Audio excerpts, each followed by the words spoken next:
अस्सलामुअलैकुम dear students. पिछले lecture में हमने डिवीजन एल्गोरिथम देखा था। आज के लेक्चर में हम डिवीजन एल्गोरिथम के ज़रिए कुछ क्वेश्चंस करेंगे।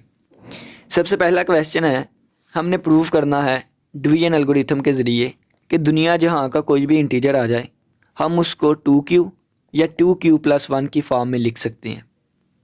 q यहाँ पे कोई ना कोई इंटीजर है, ठीक है। फिर हमने प्रूव करना है कि दुनिया जहां का कोई भी इंटीजर आ जाए हम उसको इन तीन की फॉर्म में लिख सकते हैं, यानी कि 3q+1 या 3q-1 की फॉर्म में लिख सकते हैं। q कोई भी इंटीजर हो सकता है। नेक्स्ट पॉइंट आता है कि दुनिया जहां का कोई भी ओड इंटीजर आ जाए हम उसको 4q+1 या 4q-1 की फॉर्म में लिख सकते हैं। q कोई भी एक इंटीजर है। नेक्स्ट हमारे पास आता है, हमने शो करना है कि अगर हम एम ए को अंदर रख के एम बी पे डिवाइड करें, when M A is divided by M B, तो उस वक़्त कोशेंट क्यू आना चाहिए और रिमाइंडर एम आर आना चाहिए। ये हमने शो करना है, ठीक है। और बी और एम हमारे पास कोई पॉजिटिव इंटीजर्स हैं। तो ये हमारे 4 क्वेश्चंस हैं। आज के लेक्चर में हम इसको प्रूव करेंगे। पहला क्वेश्चन डीपली देखेंगे कि पेपर में कैसे लेके आएंगे। नेक्स्ट क्वेश्चन जो है वो सिर्फ कंसेप्ट ही समझेंगे। बाकी मज़ीद देखना हो कि पेपर में कैसे लेके आना है तो आप लोग के पास बुक मौजूद है। चलें जी, क्वेश्चन नंबर 1 आ गया, इसको हम डीपली डिस्कस करेंगे। सबसे पहले हम एक काउंटर एग्जाम्पल देख लेते हैं। कोई भी एक इंटीजर उठा लें दुनिया जहाँ का, मैंने 17 उठा लिया, तो 17 को मैं कैसे लिख सकता हूँ, 2 × 8+1, ठीक है। तो q क्या है, इंटीजर है। 8 क्या है, इंटीजर है। तो 8 को मैंने q का नाम दे दिया और +1। देखें, एक इंटीजर ले लिया, उसको हम इस फॉर्म में लिख सकते हैं। अगर मैंने एक और इंटीजर ले लिया 18 ने 22 ले लेते हैं, ठीक है। आप कहेंगे 17 के आगे 8 ही ले लिया, तो इसको मैं 2 × 11 लिखूंगा। 11 क्या है, 11 एक इंटीजर है, इसको मैंने q का नाम दे दिया, ठीक है। तो देखें कि दुनिया जहाँ का कोई भी आप इंटीजर उठा लें, या तो वो 2q+1 की फॉर्म में लिखा जाएगा या 2q की फॉर्म में लिखा जाएगा। इसके अलावा और किसी फॉर्म में, यानी कि 2q+3 की फॉर्म में नहीं लिख सकते, 2q+5 की फॉर्म में नहीं लिख सकते, 2q+1 या 2q की फॉर्म में लिखेंगे अकॉर्डिंग टू डिवीजन एल्गोरिथम, ठीक है। ये हमने शो करना है। अब हमने शो करना है तो डिवीजन एल्गोरिथम, आप पहली बात ये कि कंसेप्ट क्लियर करने के लिए q हमारे पास क्या है, एक इंटीजर है। q एक इंटीजर है। q जहां कहीं भी इंटीजर आए, जहां कहीं भी इंटीजर आए उसको मैं q का नाम दे दूंगा। अगर एक इंटीजर m आ रहा है, एक इंटीजर q1 आ रहा है, एक इंटीजर p आ रहा है, तो आपने उसको भी यही समझ लेना है 2q ही, ठीक है। आपने उसको भी q ही समझ लेना है, क्योंकि q को एक स्पेशली नाम दे दिया गया है कि ये एक इंटीजर है और कोई भी इंटीजर हो सकता है, ठीक है। अगर m कोई इंटीजर आ रहा है, q1 कोई इंटीजर आ रहा है, p कोई इंटीजर आ रहा है, तो हमने उसको q ही कह देना। इसको डिवीजन एल्गोरिथम के ज़रिए प्रूफ करेंगे, शो करेंगे कि दुनिया जहाँ का कोई भी इंटीजर आ जाए हम उसको 2q या 2q+1 की फॉर्म में लिख सकते हैं। ये हमने प्रूफ करना है। सबसे पहले हमारे पास आता है क्वेश्चन नंबर ए। इसको हम डीपली डिस्कस करेंगे, बाकी क्वेश्चंस का कंसेप्ट ही देखेंगे। पेपर में कैसे लिख के आना ये आप लोग की बुक पे लिखा हुआ है। शो करना है कि एवरी इंटीजर, दुनिया जहाँ का कोई भी इंटीजर ले लें, जब उसको हम 2q और 2q+1 की फॉर्म में लिख सकते हैं। फ़र्ज़ किया हमने दुनिया जहाँ का कोई भी इंटीजर लेना है, उसको हमने b कह दिया, ठीक है। अगर b मैंने कहा कि एक इंटीजर 17 है, तो मैं 17 को लिख सकता हूँ 2 × 8+1, ठीक है। 8 क्या है, इंटीजर है। q क्या है, इंटीजर है। तो 2q+1। देखें, एक इंटीजर लिया, उसको मैंने 2q+1 की फॉर्म में लिख दिया। अब एक और इंटीजर लूँगा, तो फ़र्ज़ किया मैंने 22 ले लिया। अब b की वैल्यू 22 ले ली, ठीक है। तो इसको मैं 2 × 11 लिख सकता हूँ। 11 क्या है, एक इंटीजर है। q क्या है, एक इंटीजर है, तो 2q। तो दुनिया जहाँ का कोई भी आप इंटीजर ले लें, या तो वो 2q+1 लिखा जाएगा या 2q लिखा जाएगा, ठीक है। इन दो की फॉर्म में लिखा जाएगा।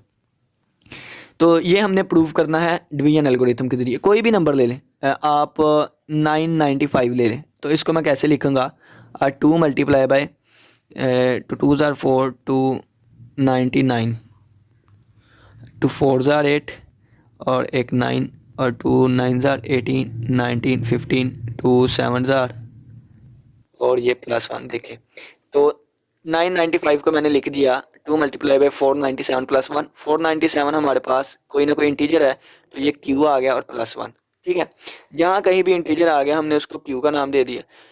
तो हम इस तरह 2q+1 या 2q की फॉर्म में लिख सकते हैं। कोई भी नंबर है या तो इस फॉर्म में लिखा जाएगा या 2q की फॉर्म में लिखा जाएगा। ठीक है, ये ऐसा ही होता है, हमने शो करना है बाय डिवीजन एल्गोरिथम के ज़रिए। अब देखें q की वैल्यू 8 थी, q की वैल्यू 11 थी, q की वैल्यू 497 थी। कोई भी इंटीजर आ गया, कोई भी इंटीजर, चाहे वो कोई नंबर हो, चाहे वो कोई और नाम का हो, यानी m का नाम का हो, p नाम का हो, q1 का नाम, उन सभी को हमने q कह देना। ठीक है, तो q का मतलब कोई भी इंटीजर है, कोई भी इंटीजर। चलिए स्टार्ट करते हैं इसका प्रूफ। पेपर में यहाँ से स्टार्ट करेंगे अकॉर्डिंग टू डिवीजन एल्गोरिथम। ठीक है ना, या डिवीजन एल्गोरिथम हमारे पास क्या होता है, डिवीजन एल्गोरिथम। डिवीजन एल्गोरिथम हमें कहता है b is equal to AQ plus R, और यहाँ पे R जो है वो ग्रेटर देन इक्वल टू 0 के होता है और लेस देन A के होता है। अगर हम देखें तो हमारी रिक्वायरमेंट है Q के साथ 2 आना चाहिए। ठीक है, यानी कि यहाँ पे 2 आना चाहिए Q के साथ, तो हमने A की वैल्यू 2 पुट कर दी। जब A की वैल्यू 2 रख दी तो B is equal to 2Q plus R, और यहाँ पे 0 लेस देन है R से और R लेस देन है A से। A की वैल्यू 2 है। ये हमारे पास डिवीजन एल्गोरिथम आ गया। ठीक है, हम यहाँ पे लिख लेते हैं, इसके लिए ये स्टेटमेंट लिखेंगे, let b be the any integer. ठीक है, when it is divided by 2 it can be written as, तो इसको हम इस तरह लिखेंगे। ठीक है, या ऐसे भी लिख सकते हैं, when the value of a is equal to 2 then it can be written as, तो इस फॉर्म में हमने लिख दिया। अब देखें r की वैल्यू उन्होंने कहा है कि 0 के इक्वल भी हो सकती है और 0 से ग्रेटर देन है। तो 0 से ग्रेटर देन कहाँ तक, 2 तक जाना है हमने, 0, 1 और 2। अब 0 शामिल था, 0 को शामिल कर लिया। 0 और 2 के दरमियान 1 भी आता है, ये भी शामिल है। अब कहा गया है 2 से लेस देन, 2 के इक्वल नहीं है, 2 से छोटा है, यानी कि 2 शामिल नहीं है, 2 से छोटे नंबर्स, और 0 को शामिल करते हुए 0 से बड़े इंटीजर्स, तो ये 0 और 1, यानी कि r की वैल्यू या तो 0 हो सकती है या तो 1। ठीक है, जब r की वैल्यू 0 है, जब r की वैल्यू 0 है तो b is equal to 2q plus r की वैल्यू 0 आ गई, तो b is equal to 2q आ गया। जब r की वैल्यू 1 है, r इज़ इक्वल टू 1, तो b is equal to 2q plus 1। देखें हमने कह दिया कि b दुनिया जहाँ का कोई भी इंटीजर था, यानी कि b, let b be the any integer, कोई भी एक इंटीजर था b, तो हमने उसको b is equal to 2q या b is equal to 2q plus 1 की फॉर्म में लिख दिया। ये हमारा प्रूव हो गया। बस नेक्स्ट क्वेश्चन करेंगे, अच्छे से समझ आएगी। नेक्स्ट हमारे पास आ गया, हमने शो करना है कि दुनिया जहाँ का कोई भी इंटीजर हो हम उसको 3q प्लस 1 3q माइनस 1 की फॉर्म में लिख सकते हैं। ठीक है, ये हमने शो कर देना है। अब देखें ना कि q का मतलब सिर्फ और सिर्फ इंटीजर है, यहाँ पे आप q1 भी लिख सकते हैं, फिर आप लिखेंगे q1 भी बिलोंग करता है इंटीजर में से। ठीक है, तो कुछ भी लिख सकते हैं, ये नहीं ज़रूरी कि हमने q ही लिखा रहने देना, क्वेश्चन में हमारे q लिखा हुआ है। ठीक है, आप कोई भी नंबर ले लें, दोबारा 17 ले लें, तो 17 को मैं क्या लिखूँगा, 3 को कितने से तीन को 6 से मल्टीप्लाई किया और -1 कर दिया, यानी कि 18 - 1, यानी कि 6 क्या है, एक इंटीजर है, तो 3q - 1। ठीक है, यानी कि 17 को 3q - 1 की फॉर्म में लिखा जा सकता है। इसी तरीके से कोई और नंबर लें तो वो इन तीनों में से एक ना एक की फॉर्म में तो लाजमी लिखा जाएगा। आ रहा ना यहाँ पे, या इस फॉर्म में होगा या इस फॉर्म में लिखा जाएगा या इस फॉर्म में। ये हमने अब डिवीजन एल्गोरिथम के ज़रिए प्रूफ करना है। तो डिवीजन एल्गोरिथम आपको पता है, b कोई भी दुनिया जहाँ का एक नंबर हो तो हम उसको लिख सकते हैं AQ plus R, R greater than equal to 0 के होता है, लेस देन होता है A से। हमें 3q चाहिए, q के साथ 3 चाहिए, तो A की वैल्यू हमने 3 पुट कर दी। जब 3 पुट की तो b is equal to 3q plus R बन गया, और R जो है वो ग्रेटर दैन इक्वल टू 0 के है और लेस देन है A से। A की वैल्यू 3 है। ठीक है, अब ये हमें शो कर रहा है कि R या तो 0 हो सकता है, 1 वैल्यू है, 2 वैल्यू है। ठीक है, 3 नहीं है क्योंकि इक्वल टू का साइन नहीं लगा, 0 से बड़े 3 से छोटे, 0 शामिल है 3 नहीं शामिल, तो ये हमारे पास इंटीजर्स आ गए। जब R की वैल्यू 0 थी, ठीक है, जब R की वैल्यू 0 थी तो b is equal to 3, q क्या है, एक इंटीजर है, ठीक है, एक इंटीजर है, प्लस आर की वैल्यू 0, ठीक है। तो B is equal to 3 q आ गया, यानी कि 3 मल्टीप्लाई बाई इंटीजर, इंटीजर क्या है, क्यू है। जब आर की वैल्यू 1 थी तो B is equal to 3 multiply by some integer, Q एक इंटीजर ही है, और प्लस 1, आर की वैल्यू 1 है, तो हमारे पास आ गया B is equal to 3 Q plus 1, ठीक है। इंटीजर क्या है, क्यू है, क्यू क्या है, इंटीजर है। जब आर की वैल्यू 2 थी तो B is equal to 3 multiply by some integer Q, और आर की वैल्यू प्लस 2 है, ठीक है, आर की वैल्यू 2। अब देखें तो मैं इसको ऐसे भी लिख सकता हूँ, 3 मल्टीप्लाई बाई सम इंटीजर और प्लस 2, और इसमें 1 ऐड भी कर दिया, 1 सब्ट्रैक्ट भी कर दिया, ठीक है। अब ऐड और सब्ट्रैक्ट क्यों किया, हमें -1 चाहिए था, इसलिए ऐड और सब्ट्रैक्ट किया। -1 क्यों चाहिए, क्योंकि हमने -1 लेके आना है। ये 3Q आ गया, 3Q प्लस 1, 3Q प्लस 1 भी आ गया। 3Q -1 चाहिए, लेकिन हमारे पास +2 आ रहा था।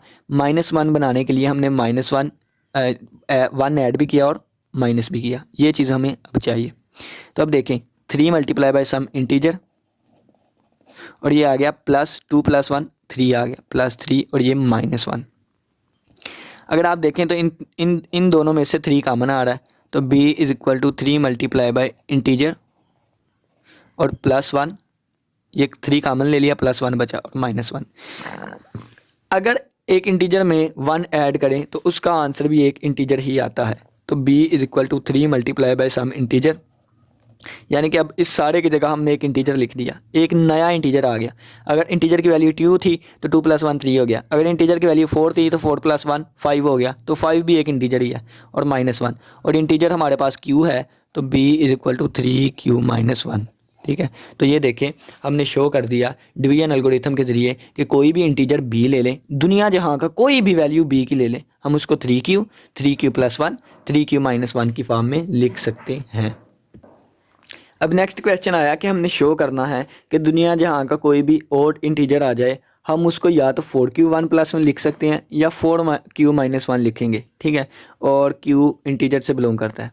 अब कोई भी इंटीजर को इन दो फॉर्म में नहीं लिखा जा सकता, मैं कहता हूँ कि या इस फॉर्म में लिखा जाएगा या इस फॉर्म में, इन दोनों में से एक फॉर्म में लिखा जाएगा। कोई भी एक और इंटीजर उठा लें, तो कोई इजी वाला उठा लेते हैं, यानी कि छोटी एग्जांपल ले लेते हैं, कैलकुलेशन इजी हो, तो 15 उठा लेते हैं। 15 एक और है, तो 4 मल्टीप्लाई बाय 4 3 बार 12 और 12 और 3 15, ठीक है, ये हमारे पास आ गया। तो इसको बनाने के लिए हम लिखेंगे 4 मल्टीप्लाई बाय 3 प्लस हमें -1 या +1 चाहिए, तो हमने +1 भी किया और -1 भी किया, +3 + 1 -1, तो ये आ गया 4 मल्टीप्लाई बाय 3 और ये +4 और -1 और ये 1 है, ठीक है। प्लस हो गया कितना होगा हमारे पास 4 मल्टीप्लाई बाय 4 -1, और ये आएगा 4 multiply by some integer -1 4q - 1, ठीक है। ये देखें, इसको इस फॉर्म में आप या इन सभी स्टेप को छोड़ दें, आप ये लिख दें 15 is equal to 4 multiply by 4 -1, ठीक है, और इसको हमने q कह दिया, यानी कि 4 4 बार 16 और -1 15, ठीक है, इसको हमने q कह दिया। तो ये देखें, इस फॉर्म में लिखा जा सकता है। ये एग्जाम्पल थी एक काउंटर। अब हम इसको डिवीजन एल्गोरिथम के जरिए प्रूव करेंगे। तो डिवीजन एल्गोरिथम हमें पता है, डिवीजन एल्गोरिथम हमें पता है कि b is equal to AQ + R, और r हमारे पास ग्रेटर दैन इक्वल टू 0 का है, लेस देन है a के। q के साथ हमें 4 चाहिए, तो a की वैल्यू 4 रख दी, तो b is equal to 4q + r, और r greater than equal to 0 के है और लेस देन है a के, a की वैल्यू 4 है, ठीक हो गया।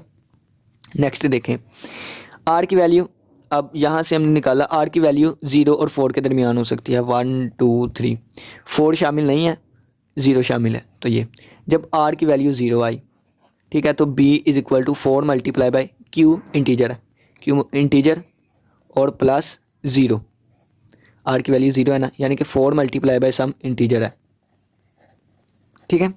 और हम इसको लिख सकते हैं 2 multiply by 2 multiply by some integer, ठीक है, यानी कि 2 मल्टीप्लाई। अब इस सारे को हमने नाम दे दिया, ये सारा, इसको एक और इंटीजर का नाम दे दिया है, ठीक है ना। किसी भी इंटीजर को 2 से मल्टीप्लाई करवाएंगे तो उसका आंसर भी एक इंटीजर ही आएगा, ठीक है।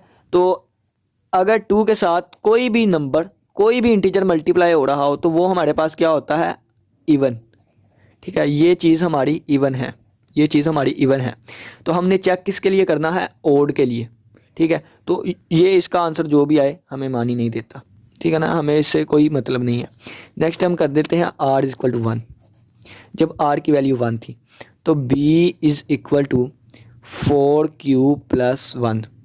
4q नहीं, 4 मल्टीप्लाई बाय सम इंटीजर लिख लेते हैं ताकि आप लोग के कंसेप्ट ठीक रहें। 4 multiply by some integer plus 1, ठीक है। अब देखें, हमने इसको साबित करना है या तो ये इवन है या तो ये ओड है, तो हम इसको लिख सकते हैं 2 मल्टीप्लाई बाय सम इंटीजर और ये प्लस 1, ठीक है। यानी कि ये 4 इंटीजर के साथ मल्टीप्लाई हो रहा है, तो हमने 4 को 2 मल्टीप्लाई बाय 2 कह दिया, तो 2 multiply by some integer plus 1। अब इसका आंसर भी एक इंटीजर ही आएगा, तो 2 मल्टीप्लाई बाय इंटीजर और प्लस ये 1। जब ये दो आपस में मल्टीप्लाई होंगे तो इसका आंसर भी कोई ना कोई इंटीजर आएगा।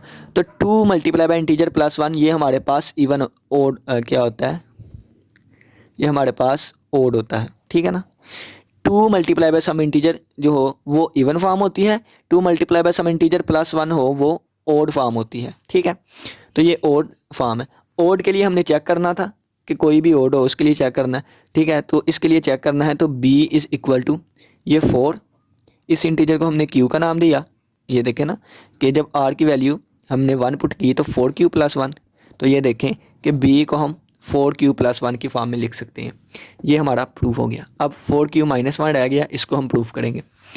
अब r की वैल्यू 0 हो गई, 1 हो गई, अब 2 हो गई। अब r की वैल्यू 2 रखेंगे। जब r की वैल्यू 2 रखी तो b is equal to 4 multiply by some integer और प्लस 2, ठीक है, और प्लस 2। देखें तो दोनों में से 2 कॉमन आ रहा है, 2 कॉमन ले लिया तो ये आ गया 2 मल्टीप्लाई बाय सम इंटीजर और प्लस 1। अब 2 के साथ कोई इंटीजर मल्टीप्लाई हो तो आंसर इंटीजर आएगा। अब उस इंटीजर में एक 1 ऐड कर दें तो उसका आंसर भी एक इंटीजर आएगा। एग्जांपल देता हूँ। एग्जांपल ये कि 2 multiply by integer plus 1, 2 integer plus 1 answer odd आता है। तो किसी भी ओड को जब 2 से मल्टीप्लाई करेंगे तो आंसर इवन आएगा, यानी कि 2 मल्टीप्लाई बाय इसका आंसर भी कोई ना कोई इंटीजर आएगा और वो इंटीजर ओड होगा। जब ओड को हम 2 से मल्टीप्लाई करेंगे तो आंसर इवन आएगा, ठीक है ना। 2 मल्टीप्लाई बाय सम इंटीजर, 2 को किसी भी इंटीजर से मल्टीप्लाई करें, ख्वाह वो इवन हो चाहे वो ओड हो, जब 2 से मल्टीप्लाई करेंगे तो वो इवन बन जाएगा। इवन बन जाएगा तो इवन के लिए हमने शो नहीं करना, हमने सिर्फ ओड के लिए करना, तो इसको भी छोड़ दें। अब r की वैल्यू हम 3 रखते हैं, ठीक है, r की वैल्यू 3। जब r की वैल्यू हमने 3 रखी तो b is equal to 4 multiply by some integer और प्लस r की वैल्यू 3 रखी, 3 आ गया। जब 3 आ गया तो देखें कि अब हम लिखेंगे प्लस 1 ऐड भी करेंगे और सब्ट्रैक्ट भी करेंगे, और प्लस 1 ऐड किया तो ये 3 प्लस 1 4 हो गया और ये 7 माइनस 1 लिख दिया, या 3 को हमने 4 माइनस 1 लिख दिया। अब देखें तो इन दोनों में से 4 कॉमन आ रहा है, तो हम b is equal to 4 common लेंगे और इंटीजर प्लस 1 और ये माइनस 1, इंटीजर में एक ऐड करें तो आंसर फिर भी इंटीजर ही रहेगा। तो 4 मल्टीप्लाई बाय सम इंटीजर और ये 7 माइनस 1 आ गया। अब हम इस 4 इंटीजर को लिख सकते हैं b is equal to 2 multiply by 2 integer, तो 2 multiply by some integer, 2 multiply by 2 integer और ये माइनस 1, ठीक है। देखना कि अगर 2 को 2 से मल्टीप्लाई करवाएंगे तो दोबारा 4 इंटीजर बन जाएगा। अब ये भी एक इंटीजर है, इन सभी का आंसर इंटीजर को जब 2 से मल्टीप्लाई करवाएंगे तो आंसर इंटीजर आएगा। तो 2 मल्टीप्लाई बाय इंटीजर माइनस 1, ठीक है। 2 multiply by some integer minus 1, अगर एक इवन नंबर से 2 मल्टीप्लाई बाय इंटीजर यानी कि 2 का मल्टीपल है तो इवन है, इवन नंबर में से 1 को माइनस किया जाए तो उसका आंसर ओड आता है। कोई भी इवन नंबर ले लें, कोई भी इवन नंबर, अगर हम उसमें से 1 को माइनस करें तो हमारे पास आंसर ओड आएगा। अगर हम एक इवन नंबर 46 ले लें तो इसमें से 1 को माइनस करें तो 45 आएगा, तो 45 एक ओड है। किसी भी इवन नंबर को किसी भी इंटीजर के साथ 2 मल्टीप्लाई हो रहा हो तो वो तो इवन है, तो ये सारा इवन है। इवन के से माइनस 1 किया ओड आ जाएगा। ओड के लिए हमने चेक करना था, तो b इज़ इक्वल टू 2। अब देखें यानी कि ओड, ये हमें पता चल गया कि इसका आंसर ओड आएगा। तो ओड के लिए हमने चेक करना है और हमने ये प्रूव कर दिया था, ये प्रूव करना है। तो यहाँ पे देखें कि b इज़ इक्वल टू 4 और इस इंटीजर को हमने q का नाम दे दिया -1, ठीक है, यानी कि इसको भी हमने डब्बे में बंद कर दिया। तो हमारा इसके लिए भी प्रूव हो गया। शुरू से इसी क्वेश्चन को समझाता हूँ। देखें कि हमने शो करना था कि दुनिया जहाँ का कोई भी ओड इंटीजर आ जाए उसको हम 4q प्लस 1 या 4q माइनस 1 की फॉर्म में लिख सकते हैं, ठीक है। आर की वैल्यू हमने देखी 0 1 2 3 आ सकती है, जब 0 रखी तो इवन आया, इवन के लिए चेक नहीं करना, छोड़ दिया। आर की वैल्यू 1 रखी तो हमारे पास ओड आया, ओड के लिए हमने चेक करना था, तो इस इंटीजर को हमने क्यू का नाम दे दिया, b is equal to 4q1 plus आ गया, ये ठीक हो गया। आर की वैल्यू 2 रखी तो हमारे पास आंसर इवन आया, इवन के लिए चेक नहीं करना, इसको छोड़ दिया। आर इज इक्वल टू 3 रखी, 3 रखने पे हमारे पास आंसर ओड आया, ओड के लिए हमने चेक करना था, तो यहाँ पे हमने इस इंटीजर को क्यू का नाम दे दिया, तो b is equal to 4q minus 1, ये हमारा प्रूव हो गया। नेक्स्ट लास्ट क्वेश्चन है, तो क्वेश्चन में है कि b और m कोई भी दो पॉजिटिव इंटीजर्स हैं, दो पॉजिटिव इंटीजर ले लिए। फिर उन्होंने कहा है कि अगर q और r कोशेंट और रिमाइंडर है, q हमारे पास कोशेंट है और r हमारे पास कोई ना कोई रिमाइंडर है, ठीक है, रिमाइंडर। अगर उन्होंने कहा है कि when a is divided by b, when a is divided by b, यानी कि जब a को अंदर रख के b पे डिवाइड किया तो कोशेंट q है और रिमाइंडर r है, ये हमें उन्होंने गिवन दिया। तो हम लिखेंगे बाय डिवीजन एल्गोरिथम के ज़रिए जिस चीज़ को डिवाइड करते हैं वो इक्वल टू जिससे डिवाइड करते हैं multiply by quotient plus remainder होता है, और R less greater than equal to 0 के है और लेस देन है। पहले हम लेस देन ए के लिखते थे, लेकिन यहाँ पे अब बी है तो हम लेस देन बी के लिखेंगे, ये हमें उन्होंने दिया हुआ है। अब उन्होंने कहा है आपने प्रूफ करना है, प्रूफ क्या करना है हमने यहाँ पे लिख लेते हैं साइड पे, हमने प्रूफ करना है कि जब एम ए को अंदर रख के एम बी पे डिवाइड करेंगे उस वक्त कोशेंट क्यू आएगा और रिमाइंडर आर एम आएगा, एम आर आएगा, ठीक है, ये चीज़ हमने प्रूफ करनी है। तो ये चीज़ प्रूफ करने के लिए हमने क्या किया, उन्होंने स्टेटमेंट पढ़ के बता देता हूँ। अगर ये चीज़ गिवन है देन शो डैट, शो करें कि क्यू कोशेंट हो, एम आर रिमाइंडर हो जब एम ए को अंदर रख के एम बी पे डिवाइड किया। तो ये चीज़ को हमने डिवीजन एल्गोरिथम के ज़रिए ऐसे लिख लिया, ठीक है। और यहाँ पे R greater than equal to 0, M R remainder है और लेस देन है एम बी से, ये हमने शो करना है, प्रूफ करना है। तो दोनों तरफ हमने m से मल्टीप्लाई किया, तो M A is equal to M B Q plus M R, और यहाँ पे 0 greater than R M R आएगा, इसको भी m से मल्टीप्लाई किया ना, तो ये M R less than equal to है m मल्टीप्लाई बाय 0 और ये लेस देन है बी एम से, ठीक है। तो M A is equal to M B और ये क्यू साइड पे कर लिया और प्लस एम आर, जब हमारे पास 0 के साथ मल्टीप्लाई हो गया, लेस देन इक्वल टू है एम आर से लेस देन है बी एम से। तो ये देखिए हमने प्रूफ कर दिया, m A is equal to है M b plus multiply by q plus M r. Quotient हमारे पास क्यू है, रिमाइंडर हमारे पास एम आर है। तो हमने शो कर दिया कि जब ए को अंदर रख के बी पे डिवाइड करें, कोशेंट क्यू आता है, रिमाइंडर आर, तो उस वक्त जब हम एम ए को अंदर रख के एम बी पे डिवाइड करें तो कोशेंट क्यू आएगा, रिमाइंडर एम आर आएगा। तो ये हमने प्रूफ करना था, प्रूफ कर दिया। उम्मीद करते हैं आज के लेक्चर की समझ आई होगी। इसी के साथ इजाज़त दीजिए, अल्लाह हाफिज़, अल्लाह ने के हवाले।